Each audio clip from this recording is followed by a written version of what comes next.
Bem-vinda, bem-vindo ao BTC Journal, seu resumo de notícias de negócios comentadas e analisadas pela equipe da BTC.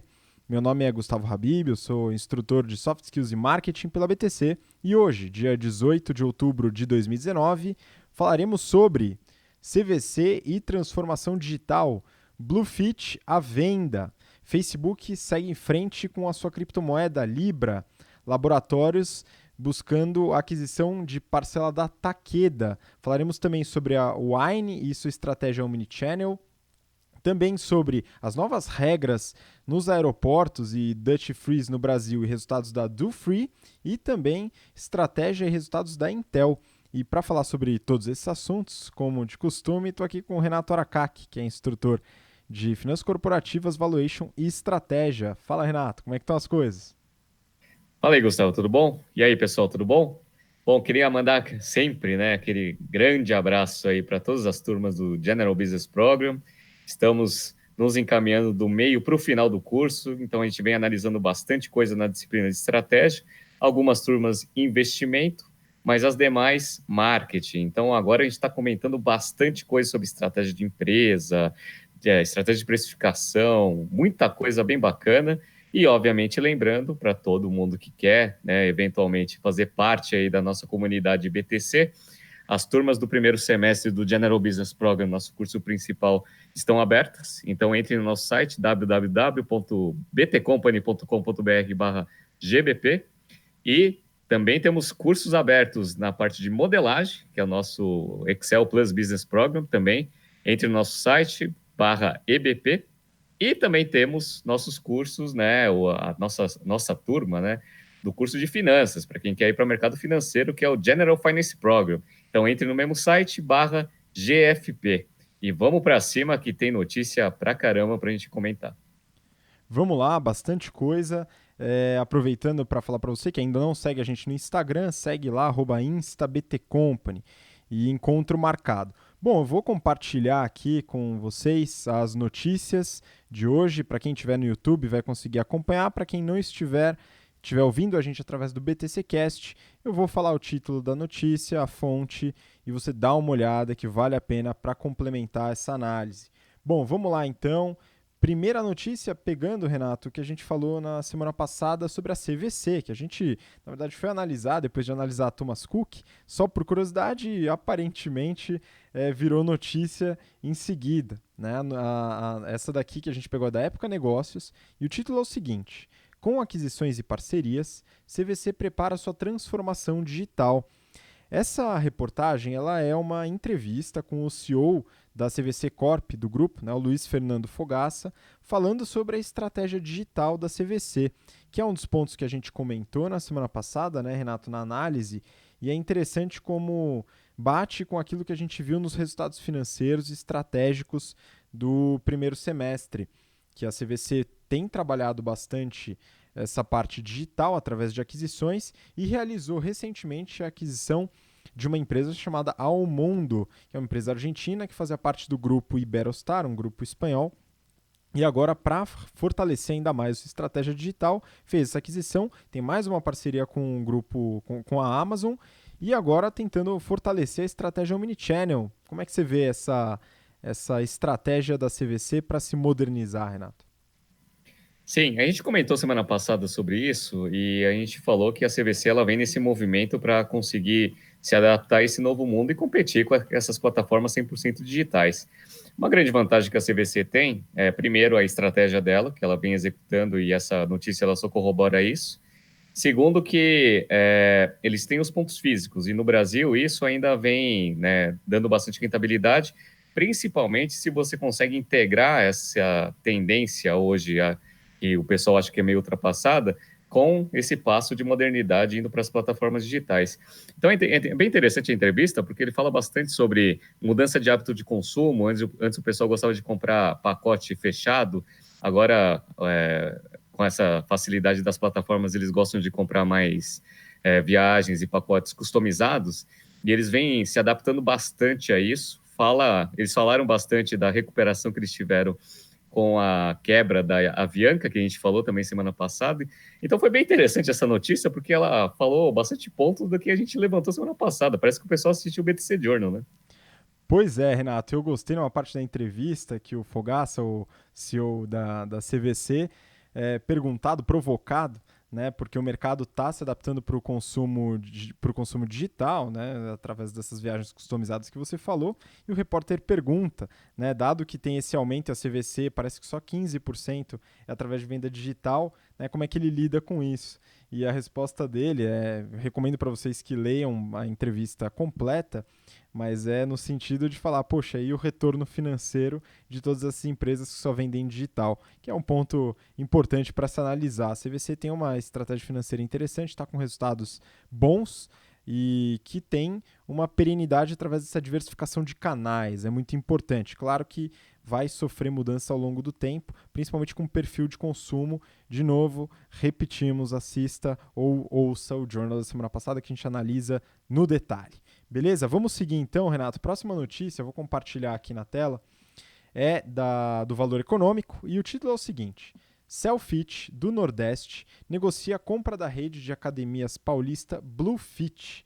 Eu acho engraçado que parece que todas essas novas redes de academia têm que ter o mesmo sufixo e, de qualquer forma, a notícia fala sobre a proposta de venda da Bluefit. A Bluefit está se vendendo, né? Os seus fundadores acho que querem se aposentar, mas eu acredito mesmo que eles estão arregando para a competição, viu, Renato? Porque fizeram várias academias e agora estão simplesmente querendo vender e se desfazer do mercado, né, e vender para as grandes. A Smart Fit parece que já saiu da jogada, né, acho que até vale comentar, e agora a Cellfit buscando essa compra.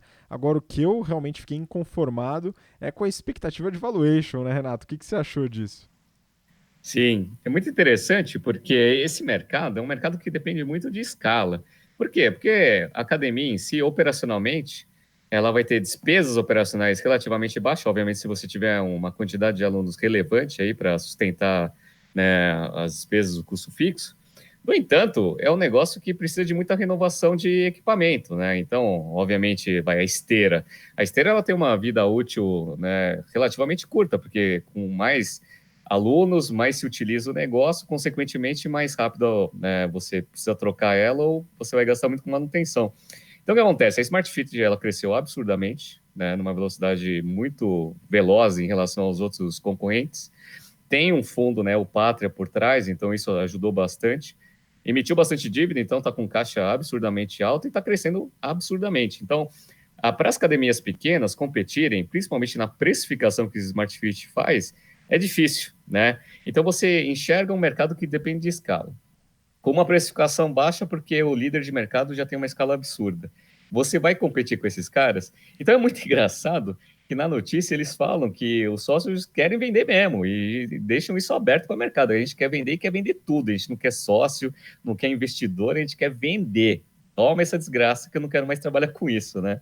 E aí é bem interessante isso, mas, meu, a expectativa que esses caras têm de valor de valuation é absurdo, né? Eles querem um negócio no múltiplo de 20 vezes EBITDA. 20 vezes EBITDA, pelo amor de Deus, né? Não sei quem que vai ser o louco que vai comprar a esse múltiplo, viu? Pois é, na própria reportagem, Renato, eles falam da avaliação, né? Eles têm uma expectativa de EBITDA para o ano que vem de cerca de 32 milhões de reais. E há uma avaliação em torno de 9 a 12 vezes EBITDA, que já é razoavelmente esticado, agora 20, eles querem 20. Né? Essa metodologia WeWork de valuation, não sei se vai funcionar para todos os mercados, né? Tem que analisar isso direitinho. Mas é interessante, o mercado que está se concentrando com uso de capital intensivo e Smart Fit extremamente alavancado agora, né? Para poder consolidar a sua expansão. Vamos ver como é que esse mercado vai se virar, a gente continua acompanhando e vale a pena, a gente já avaliou os resultados da Smart Fit, que apesar de não ter feito IPO, ela tem seus resultados no site da Bovespa e da B3 agora, e é interessante acompanhar. A gente analisou, veja o histórico do BTC Journal, análise da Smart Fit, bem interessante, geradora de caixa, vale a pena. Bom, vamos seguir para a próxima, Renato. Próxima notícia é da Época Negócios também, e o título é o seguinte: Facebook avança no lançamento da sua moeda digital, a Libra. Então a reportagem comenta sobre esse intuito do Facebook de continuar nessa luta pela moeda digital, a criação dessa moeda, a Libra, E ela fala de algumas coisas interessantes que eu queria puxar aqui, Renato. A primeira é que algumas empresas relevantes saíram dessa luta, dessa associação para lançar essa moeda. Algumas delas são a Visa, Mastercard, PayPal e eBay, gigantescas aí que dariam certa credibilidade para esse lançamento. Mas tem outras empresas que estão reforçando essa associação. Lyft, Uber, Spotify.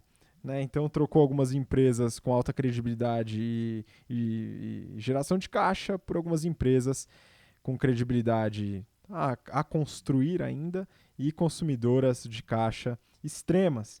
Né? Curioso. E um outro ponto em relação à Libra é que eles pretendem, Renato, fazer, segundo a reportagem, eles pretendem fazer uma moeda que eles chamam de stablecoin, ou criptomoedas estáveis. Ou seja, tendo, de certa forma, algum indexador baseado em alguma moeda já existente ou algum título de baixa volatilidade.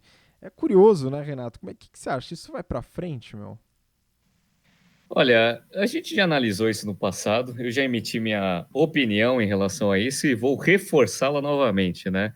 Esse negócio não vai sair porque ele tem muito problema regulatório entre os países. E eu também acho meio temerário, né? Imagina você investindo numa moeda que, na escala do Facebook, tem potencial de ser mundial, só que controlada por uma empresa privada. Isso daí é uma preocupação aí que existe e que, com certeza, os reguladores de mercado eles vão ficar de olho e não vão deixar acontecer. Sem contar na reputação do Facebook em termos de confiabilidade de informação, né? Acho que nesses últimos acontecimentos, essa credibilidade está bem baixa, né? Com o negócio de eleições, a Cambridge Analytica, etc. Então, assim, Visa, Master e PayPal são empresas gigantescas e que já atuam no segmento aí de mercado financeiro, saíram, ou seja, diminuiu bastante a credibilidade dessa associação. E como você mesmo falou, né, as empresas que estão aí são empresas de tecnologia que queimam caixa pra caceta, né? A gente nem sabe se essas empresas vão estar vivas, né, quando conseguir lançar a Libra. O Uber tenho certeza que não, né? A Lyft também não. Então, o Spotify ainda está dando um pouco de lucro, então beleza, né? Mas enfim, vamos ver, né? O Zuckerberg está apostando nesse negócio, mas eu acho que no final vai vir aquele modelo que eu já falei que é o mais... Eu acho que é o modelo melhor, né? Que é o modelo de pontos. Usa pontos ao invés de querer criar moeda, né? Pelo amor de Deus. Renato, quem sabe essas empresas queimam muito caixa não precisem reportar a criptomoeda, então não precisa ficar falando que queima criptomoeda. Quem sabe seja um benefício para essas empresas. Vamos acompanhar, né, ver se esse negócio sai ou não sai. Agora vamos para a próxima notícia, que é do Valor Econômico. E o título é o seguinte, mudando bastante aqui o segmento. 4 laboratórios avançam na disputa por ativos da Takeda. Então a notícia tá resumindo, Renato, e é interessante aqui, eu acho que para vocês que estão ouvindo a gente ou assistindo, né, acompanhar a notícia porque tem alguns dados bem legais do mercado farmacêutico. Né? A Takeda, a empresa japonesa farmacêutica, ela está vendendo uma divisão específica da sua operação, não é a empresa inteira. Essa divisão é a de OTC, ou a divisão que trabalha remédios que são vendidos sem prescrição, o over the counter, que eles chamam. Isso daí é um conceito conhecido no mercado financeiro também, de vendas de ações aí em outros mercados, mas no caso do farmacêutico são remédios sem prescrição. E é interessante, eu tô com a notícia aqui na tela para quem está acompanhando no YouTube, para quem não está vou dar uma resumida. Né, eles falam sobre market share, né, no Brasil, né, nesse segmento de OTC, de medicamentos sem prescrição. Então aqui está junto, tanto genérico como medicamentos normais de marca. Aqui, em primeiro lugar, né, o market share maior é da NC Pharma, que é o grupo dono da EMS e da Legrand, que são dois grandes produtores de fármacos, né, com 8,66% de market share no Brasil. O segundo é Sanofi, com quase 7%, depois vem a Axê, com 6,65%, a Hypera Pharma, mais ou menos igual, depois Eurofarma, Novartis. Lá em 13º de market share está a Takeda, com 2,24%. Interessante que esse mercado é bastante pulverizado, né, Renato? É engraçado isso daqui também, né? E acontece com o varejo farma que a gente viu alguns journals anteriores. E falando do mercado nacional de referência também, né, a Takeda já está em quinto, né, nesse mercado, a Sanofi lidera com 10,9%.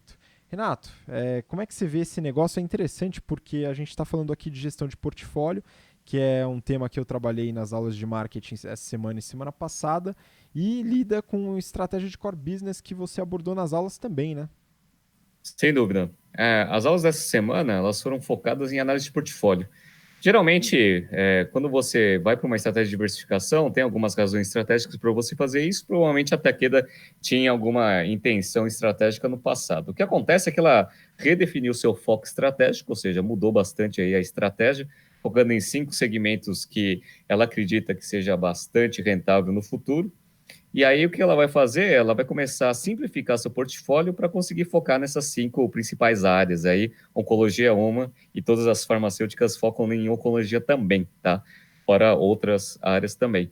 E aí o que eles estão fazendo? Eles estão se desfazendo dessas unidades. Então, dado que é um mercado que depende bastante de escala e é um mercado extremamente pulverizado, eles estão começando essa operação de venda e aparentemente, né, tem bastante interessado e a IMS é a princípio a que está na frente aí em termos de negociação. Obviamente eles não divulgam, né, para a imprensa esse tipo de negociação porque ainda está, né, em negociação. No entanto, a gente percebe que se a IMS conseguir fazer essa aquisição, ela ganha mais uns quase 2,5 pontos de market share no mercado pulverizado, aumentando sua distância em relação aos segundos. Isso daí é importante, tá? Então, basicamente, essa notícia ela fala sobre simplificação de portfólio, né? E, obviamente, a vantagem de escala aí no mercado extremamente pulverizado, temas que a gente aborda nas nossas aulas de estratégia do General Business Program. Boa, esse é um mercado bem interessante e a gente vai continuar acompanhando para ver o que acontece aí nessa possível aquisição. Bom, vamos seguir agora mudando bastante mercado, saindo do remédio e indo para o vinho. Vou compartilhar aqui com vocês essa notícia da Época Negócio. O título é o seguinte: Sucesso no e-commerce de vinho, a Wine abre agora uma loja física. Eles falam na reportagem sobre a primeira loja física da Wine, startup aí de clube de vinhos, né, de assinatura. Acho que vale a pena você explicar um pouquinho melhor, Renato. Mas é a primeira loja em Belo Horizonte, é uma loja meio conceito, né, para trabalhar principalmente o omnichannel. Como é que você viu esse movimento da Wine, hein, Renato? É uma empresa que está bastante relevante no mercado de vinhos através de e-commerce, com um clube com muitos assinantes, você tem o dado correto aí, e essa estratégia omnichannel pode ser bem legal para eles, né? Sim, o retail tradicional ele já está em grande mudança e a parte digital ela integrou completamente essas estratégias. A Wine ela começou lá com o modelo de assinatura, veio crescendo bastante. Ela não faz só modelo de assinatura. No entanto, esse modelo ele é bom porque você consegue ter uma previsibilidade de receita muito maior. Consequentemente, você consegue ter um planejamento de despesa e investimento mais seguro. Consequentemente, né? Você consegue planejar melhor seu fluxo de caixa. A Wine, ela sempre foi conhecida pelo seu modelo de assinatura, por ser uma das únicas startups no Brasil, há alguns anos atrás, que conseguia gerar caixa. E é por causa desse modelo que esse negócio funciona. E eles aumentaram bastante a capilaridade do seu plano de assinatura. Hoje eles têm 140 mil assinantes. Basicamente, você assina lá você paga uma mensalidade e acredita na curadoria da galera e eles ficam mandando vinhos aí para vocês apreciarem, né? Eu falo vocês porque eu não tomo vinho e não entendo muito desse negócio, ok? Mas assim, aí o que eles estão fazendo? Eles estão indo para o mundo físico. E a vantagem que eles têm é que eles já têm muito know-how tecnológico. Então, eles estão fazendo essa loja conceito lá em BH. E aí, aparentemente, eles estão colocando muita tecnologia também nesse negócio. Além de ser um canal de divulgação da marca, propriamente dito, porque quem não tem, né, não busca vinho online, agora vai começar a conhecer a marca. Consequentemente, principalmente lá em BH, a tendência é que aumente também o número de assinantes, pode ser até online, da plataforma, que é isso que acontece. Eu já venho acompanhando bastante essas estratégias omnichannel, e a gente percebe sempre que quando você abre um ponto físico, naquela região, o número de usuários do site, né, da parte digital, aumenta. E eles estão com um plano de expansão bem agressivo. Eles estão pensando aí em abrir mais de 30 lojas aí até 2022. Vamos ver aí como que a Wine vai se posicionar e vai conseguir executar essa estratégia. Eles têm um fundo forte por trás, que é o fundo W Diniz, né, o Península. Então, dinheiro não vai faltar. E agora os grandes concorrentes aí, principalmente em mercado físico, podem começar a se preocupar, né? Eu conheço bem a Gran Cru, que também era de um fundo private equity. Talvez os caras estejam com medo aí de como que a Wine vai abocanhar esse mercado offline também. Pois é, Renato, eles têm uma expectativa alta de montar aí cerca de 30 lojas até o ano que vem. E o conceito de Omnichannel que eles colocaram, achei interessante. Tem 3 pontos que eu acho que são bem interessantes nesse modelo. Tá? O primeiro é o pagamento digital. Então, mesmo indo na loja, você pode fazer todo o pagamento via aplicativo. Já é um conceito de Omnichannel que é bastante difundido no varejo. Outro ponto bem legal é o aplicativo onde você pode tirar foto do rótulo. Isso já existe em aplicativos, mas você pode fazer isso pelo próprio aplicativo da Wine dentro da loja, para te dar um vídeo, um explicativo de como que é aquele vinho, de onde que ele é, como ele é produzido, qual a característica da uva. Isso, para quem gosta, é um ponto bastante positivo e de fortalecimento de marca. E o outro, que talvez para quem gosta é o mais interessante, é a degustação de vinho na loja.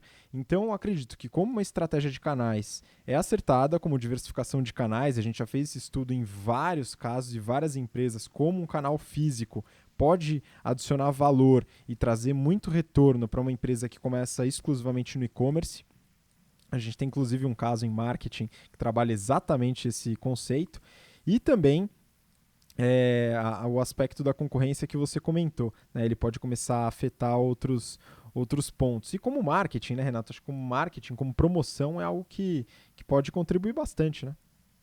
Não, sem dúvida. E uma coisa que é interessante é que quando você tem um ponto físico, você abre outras possibilidades de receita. Por exemplo, né? Eu não tomo vinho, então eu sempre tive muita dúvida se esses pontos físicos, né? Essas lojas, essas marcas aí que vendem vinho em shopping centers, se eles conseguiam fechar a conta, né?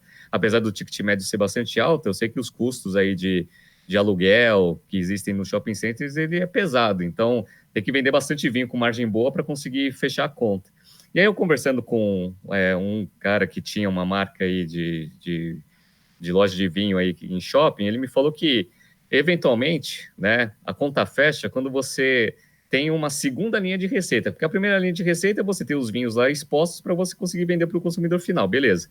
Uma das coisas que eu achei bem interessante é que ele falou o seguinte, ó, quando eu abro uma loja num shopping, é, por incrível que pareça, os nossos clientes não são só os consumidores finais, né? São os restaurantes que estão próximos também, ou no shopping, ou próximo do shopping. Por quê? Porque restaurante, cara, é aquela galera que não sabe planejar direito, e aí vai chegar lá no final da noite, ela fala assim, "Ih, mano, estamos sem vinho, o que a gente vai fazer?" Aí até ir atrás de algum lugar para ter vinho, para repor, o que geralmente eles fazem, né? Eles vão para a opção mais próxima, que é a loja do shopping que está aberta, né?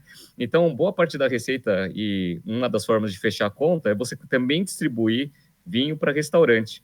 Dado que a Wine vai começar a trabalhar com loja física, essa é uma linha de receita que eventualmente eles podem explorar também. Isso é muito bom. Segunda coisa, a loja eu vi nas fotos, ela é bem grande, então provavelmente vai ter bastante vinho estocado lá. Então, dado que eles têm esse plano de expansão aí para 30 lojas, eles conseguem fazer postos avançados. O que isso vai né, gerar? Eventualmente, você pode distribuir o vinho não do centro de distribuição, mas eventualmente onde o frete né, para ele seja mais adequado. Então, eles conseguem fazer postos avançados logísticos usando as próprias lojas. E aí o tempo de entrega diminui, o frete diminui, etc. Então, tem bastante coisa interessante que, se bem trabalhado, e a Wine.com já mostrou que ela é bem eficiente aí nessa parte de operações, que os pontos físicos vão trazer de oportunidades. Então, vamos observar aí como que a Wine vai fazer. É um case bem interessante para a gente acompanhar. Com certeza. Acredito que é um movimento estratégico bem positivo da Wine e estudar esses casos onde O varejo físico complementa o online é muito importante para você que acredita que só online funciona e ele vai dominar o mundo e o varejo físico vai desaparecer. Isso a curto, médio ou até longo prazo soa bastante real e é muito interessante da empresa ter essa estratégia omnichannel e o ponto físico consequentemente. Legal, vamos continuar então, Renato, para a próxima notícia. Eu trouxe aqui, isso daqui foi bem divulgado nessa semana. O título, a notícia do Valor Econômico, o título é: limite maior de compras em free shops deve levar vendas de operadoras em 20%. A notícia comenta da nova portaria estabelecida através da equipe do Ministério da Economia de aumentar o limite de compras em lojas em áreas internacionais do aeroporto, ou seja, livres de impostos, de $500 para $1.000 por pessoa, dobrando aí o valor que as pessoas que viajam podem comprar em free shop, duty free, a gente vai falar um pouquinho disso, sem pagar impostos. Então a notícia fala dessa portaria e também da expectativa de aumento de vendas nas lojas, que consequentemente deve acontecer. Eles estimam em torno de 20%, é uma coisa que a gente vai ver se isso vai se concretizar mesmo. Mas Renato, você que é um grande sacoleiro de viagens, o que você achou dessa portaria? Olha, essa portaria ela vai facilitar bastante a vida de todos os operadores dessas lojas duty free nos aeroportos, porque o limite geralmente é um grande limitador da receita propriamente dita, porque o que acontece? Geralmente o pessoal volta de viagem e aí esquece de comprar alguma coisa, etc. Então vai lá e faz uma compra de oportunidade, essa é a primeira. A segunda, que dado que ela é livre de impostos, o preço dos produtos que são expostos lá dentro versus o que você vai encontrar depois que você passar no desembarque, a diferença é brutal. Então, quem nunca foi para fora e entrou lá no Dufry, e comprou uísque para algum amigo que vai casar. Então, o cara já faz aquela encomenda, compra tudo que você conseguir em uísque aí que eu vou casar, e aí você já vai me trazer esse negócio, porque é muito mais barato. Então, se aumentar o limite, esse negócio é um determinante poderoso aí para o aumento de rentabilidade dessas lojas. Vai acontecer mesmo. Mas eu gostaria muito de entender se essas lojas dão dinheiro. Você analisou a Dufry, né? Sim, sim, tem algumas lojas, mas aqui no Brasil, pelo menos a Dufry é praticamente monopólio, mas no mundo tem várias marcas que atuam com esse mercado de aeroportos, não só aeroportos, mas eu acho que vale a pena a gente colocar um pouquinho a mais. Então eu peguei os resultados da Dufry do primeiro semestre para entender um pouco melhor a operação, mas eu concordo com você, eu acredito que esse limitador, ele acaba consequentemente limitando a receita dessa empresa e deve crescer. O quanto vai crescer, aí eu já não saberia dizer, a reportagem estima em 20%, a gente vai ver e depois analisar.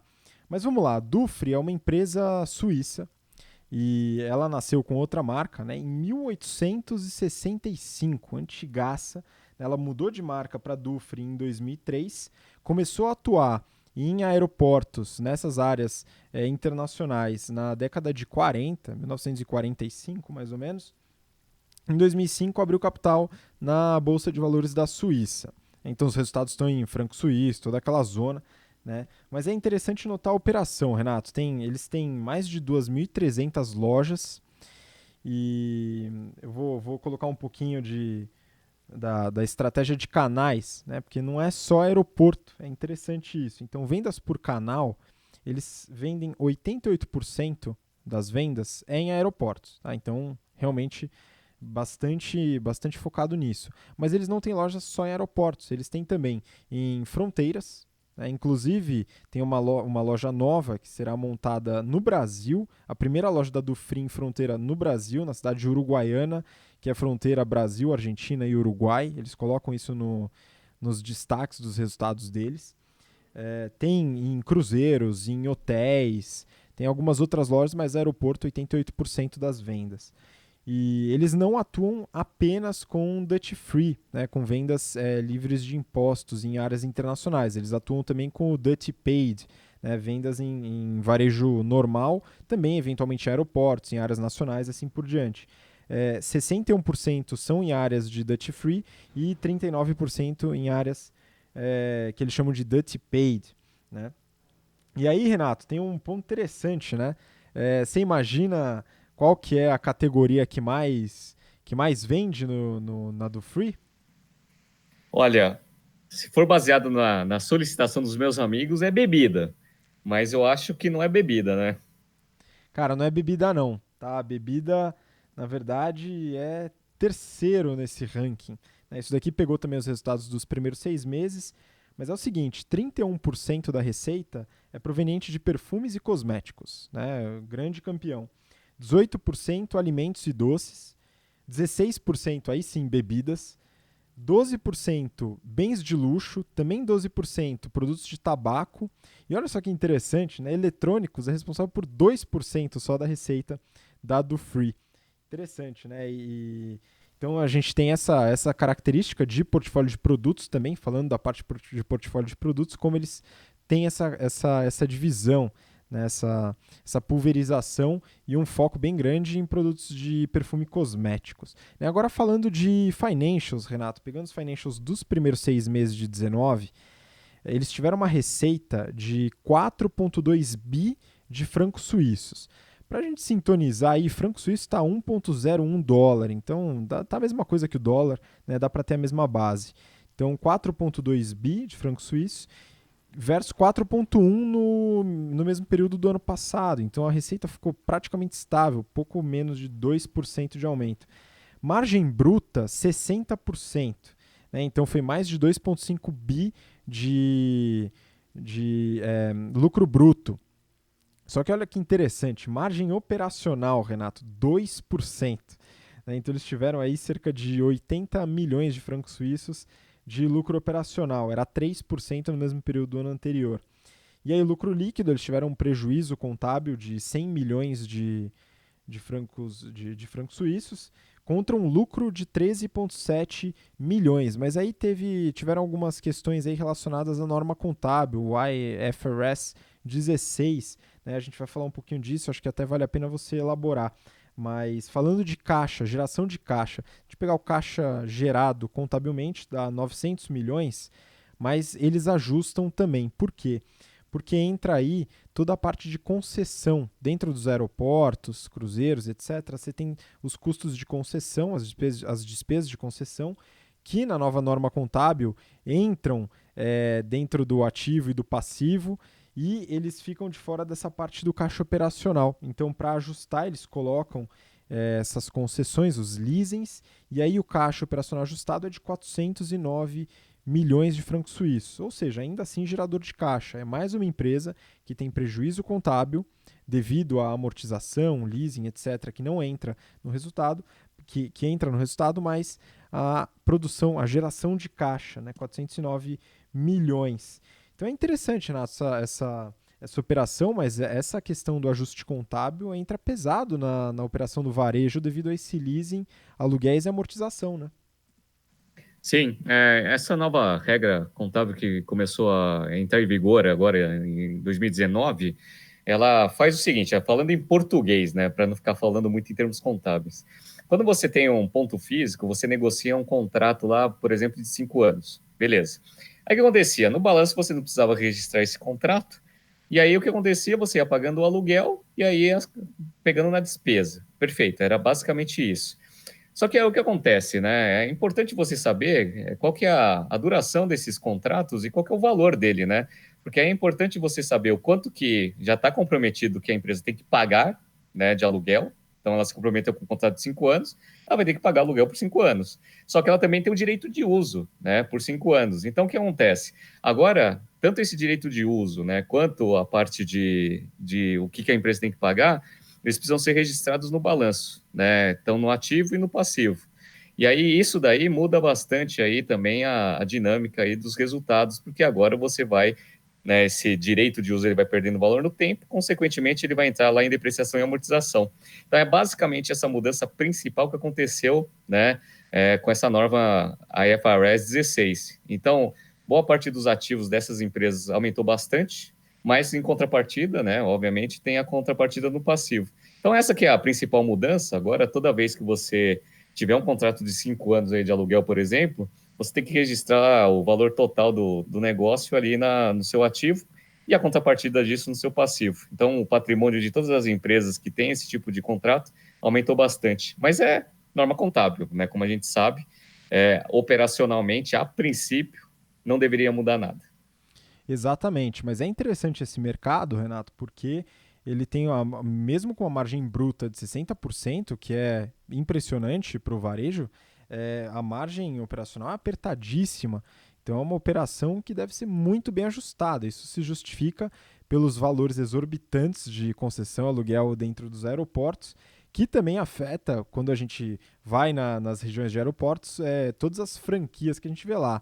Né? Então os preços dos produtos em aeroportos são altos. Você vai no McDonald's, no aeroporto de Guarulhos, o Big Mac é mais caro do que nos outros McDonald's, mas também o custo de aluguel, leasing ali é altíssimo, né? Então isso acaba afetando bastante a operação. Mas ainda assim é uma operação que gera caixa. Não, sem dúvida. E por que operacionalmente esse negócio fica ali próximo do zero, né, com margem bem apertada?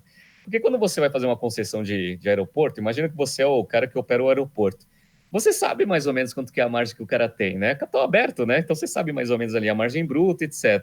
Então, na hora que você vai negociar a concessão ou vai fazer um leilão, o cara, ele quer ganhar o leilão, ele vai precificar o máximo possível. O máximo possível é aquela conta que ele vai fazer ali para conseguir valer a pena no limite, né? Para não ter a chance de perder esse leilão. Então, essas empresas que trabalham muito com a parte de concessão, elas sofrem bastante, porque para conseguir a concessão, eles têm que pagar bastante. Pagando bastante para o aeroporto, né? Consequentemente, a margem fica apertada. Mas, obviamente, o volume de venda que esses caras têm é absurdo. E a escala ajuda bastante. E é por isso também que essas empresas elas vão para a parte normal do aeroporto, né? Porque lá não é concessão, lá é como se fosse. Lá tem concessão também, né? Mas eventualmente você tem até um contrato de venda mesmo, né? Um contrato de aluguel propriamente dito. E aí eles conseguem, obviamente, negociar isso de uma forma melhor. Consequentemente, né, eles também têm uma liberdade maior de precificação. Então é apertado mesmo, mas é porque o modelo ele faz ele ser apertado mesmo. Exato, isso que você falou da escalabilidade, da importância até justifica o fato da DoFree crescer muito por aquisição. Nos últimos 10 anos foi assim que ela se desenvolveu e continua com essa estratégia. Então, é uma operação que gera caixa, mas extremamente operacionalmente apertada. É interessante colocar que não é porque a gente não paga imposto que essa empresa tem um lucro maior ou uma margem maior. É interessante esse ponto, porque a operação no aeroporto é bastante cara. Né? Bom, acho que é isso em relação a essa notícia do Free. Então, há expectativas de aumento de receita, a gente vai acompanhar esse mercado com certeza, que é bem interessante. Mas vamos para a última notícia desse journal, Renato, mudando bastante de segmento.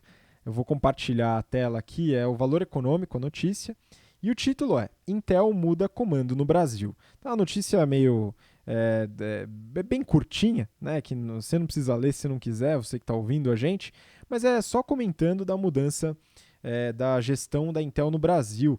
Né? Então, a Gisele Luiz Lanza, que era diretora de consumo e varejo, agora assume a operação inteira no Brasil e fala um pouquinho da saída, né, com um motivo aí não revelado da saída do Maurício Ruiz, o antigo CEO da operação no Brasil.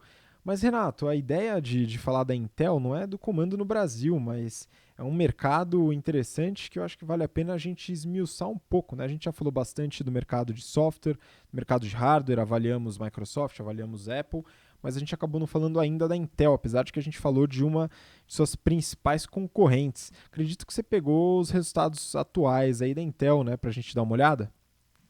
Sim. Então, um case bem interessante foi uma requisição de um dos nossos alunos do General Business Program. Então, a notícia ela só vai introduzir a empresa e a gente vai falar um pouco sobre a famosa Intel. Ela foi fundada em 1968, né, pelo famoso Gordon Moore, da Lady Moore, né? E aí ele começou a trabalhar bastante com microprocessadores. E olha que interessante, né? Pegando os dados históricos, a empresa ela abriu capital em 1971. Então, ela fez o IPO em 1971. E sabe quanto que ela levantou? É muito engraçado, né? Porque hoje a gente fala assim, o cara fez IPO, levantou 2 bi, 3 bi. Lá no IPO, em 1971, eles levantaram 6,8 milhões de dólares. Olha que interessante, né? E com esse capital, tudo bem que, obviamente, 6,8 milhões de dólares em 71 vale muito mais do que hoje, né? Coloca inflação aí, já dá um dinheiro maior, né? Mas, a princípio, eles pegaram isso e começaram a desenvolver toda a parte de microprocessadores. Então, eles foram a empresa aí que começou a vanguarda aí dos microprocessadores. Lá em 1979, eles entraram na Fortune 500, na posição, olha que interessante a posição também, 486, né, que foi um dos processadores mais utilizados na minha infância e adolescência, né, 486, na posição 486. E aí a história é legal, porque aí o negócio foi crescendo, etc., foi ganhando bastante mercado.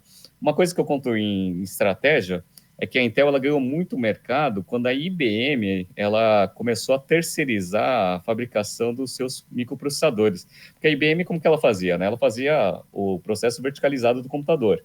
Então, ela fazia o microprocessador, fazia toda a parte de software e fazia toda a parte de hardware. E aí que eles decidiram? Eles decidiram ficar só com hardware, e aí terceirizaram a parte do microprocessador para a Intel. Eles achavam que não ia dar dinheiro lá no futuro, se ferraram, né?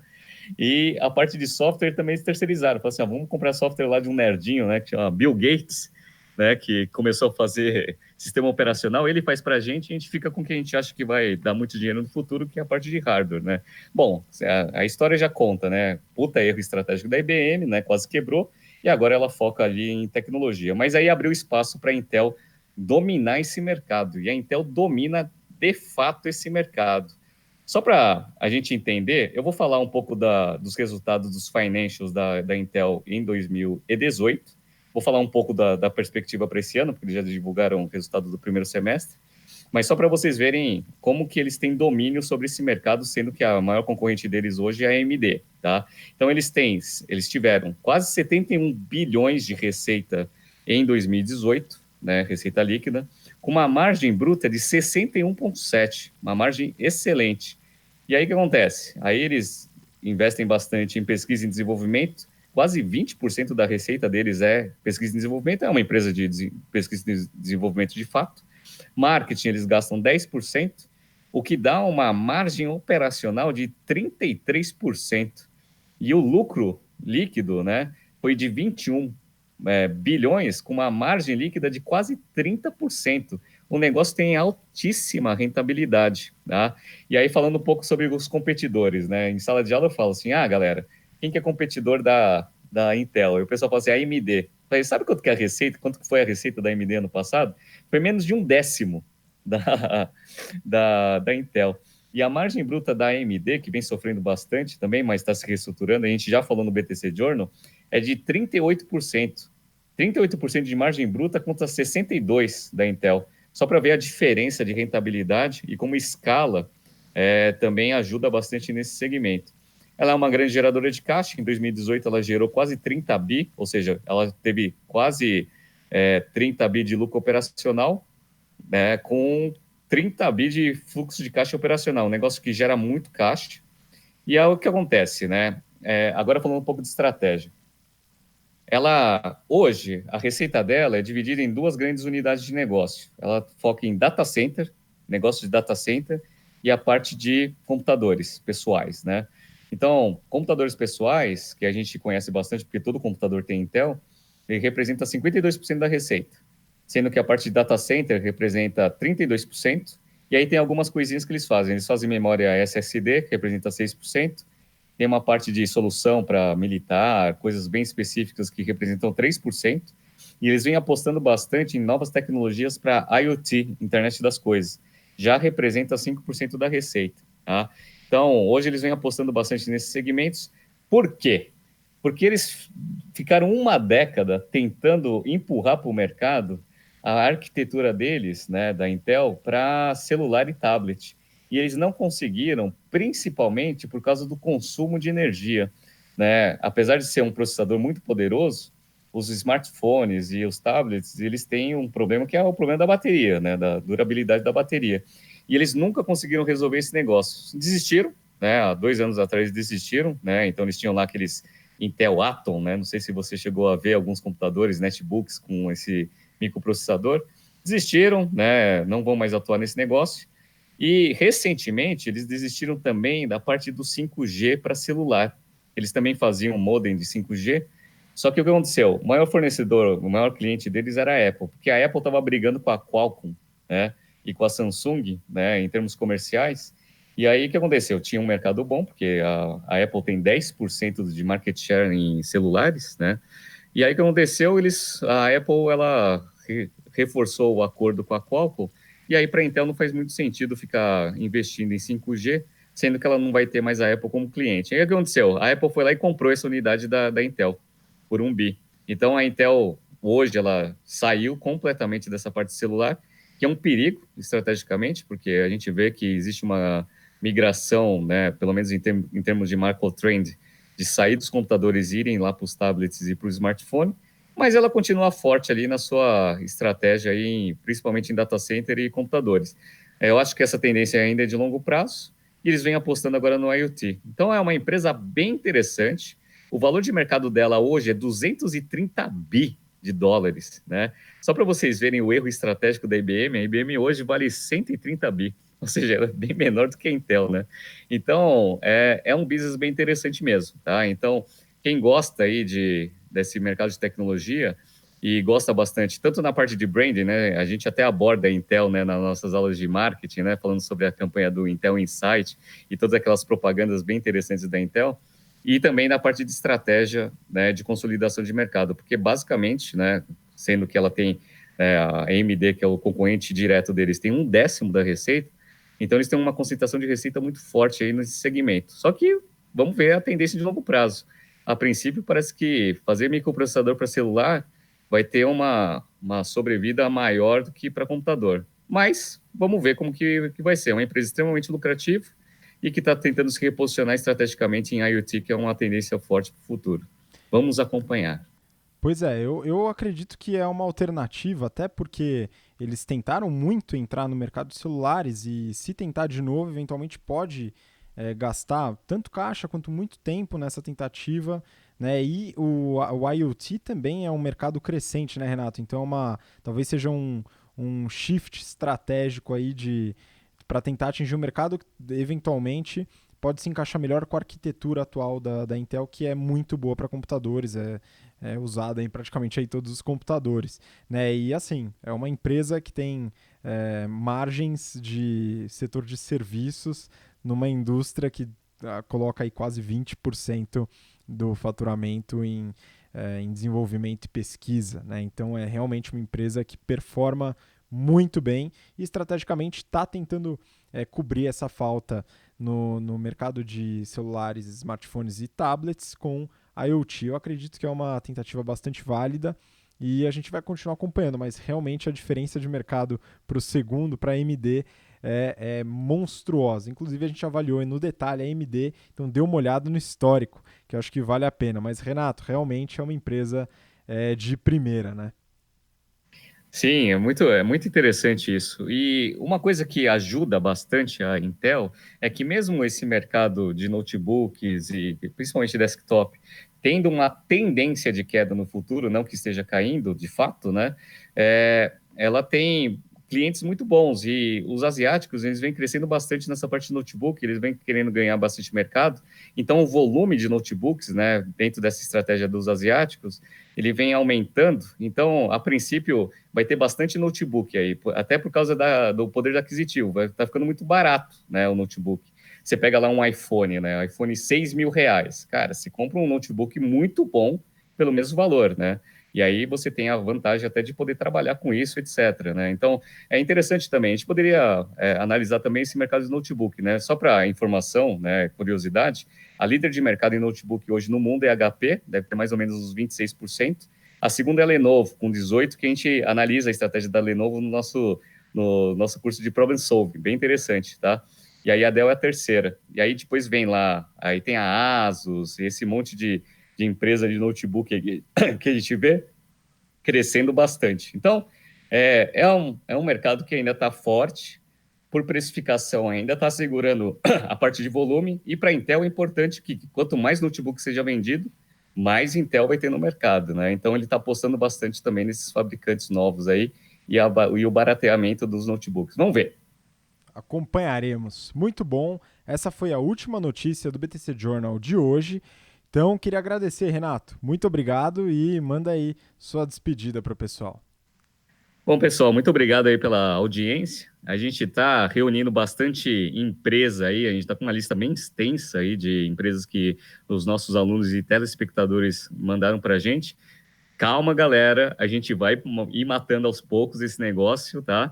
Então a gente ouve vocês, todas as mensagens que vocês mandam aí por redes sociais e nas aulas a gente vai anotando. Então a gente vai matando aos poucos. Hoje foi a Intel, né? E próxima semana vai ser outra também. Então continue assistindo. Lembrando também, entre no nosso site, né? Entre nas nossas redes sociais e até semana que vem. Grande abraço. Muito obrigado e obrigado você que ouviu ou assistiu a gente até agora. A gente tem encontro marcado na próxima semana. Não esquece de seguir a gente no Instagram, @instabtcompany. Dá uma fuçada no LinkedIn também, Business Training Company. Olha lá, na nossa página tem bastante conteúdo. E nos vemos então na próxima semana. Um grande abraço. Tchau, tchau.